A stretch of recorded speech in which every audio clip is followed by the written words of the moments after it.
baseline law in the state of Florida is you have the right to visitation.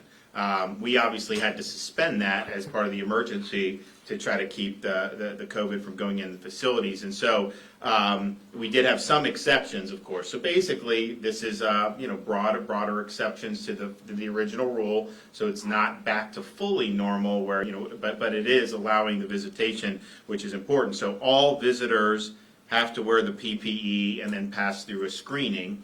So the screening, of course, the temperature check, but as we know, not everyone has a temperature who has this. Some of the symptoms that they look for, maybe a cough, sense of taste that's been suspended, some of the other COVID symptoms, and then they do ask a series of questions about, have you been to a crowded private event or something like that recently? And so that is a really good way to be able to try to identify anybody who may be symptomatic. And obviously, if someone's really sick, that's obvious, but really it's kind of the very mildly symptomatic folks who may get sicker as time go on, but they're very contagious at that point.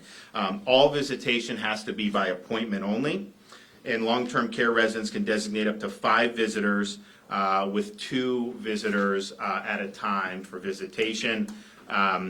There's no minors at this time unless there's compassionate care exceptions. And I've told the committee, we'll see how this goes, but I personally would be very comfortable with minors. I think if you look at the way the transmission is typically gone, when every time they do sequencing studies, it's usually the adult infecting the minor rather than the minor infecting the adult. Now, obviously, a 17-year-old will be more likely to spread than a 7-year-old, but I'm very comfortable on an evidence-based perspective that that's something that we could get to very soon as well. No facility can allow visitors, though, unless 14 days have passed without the onset of a new positive case in either a resident or staff member.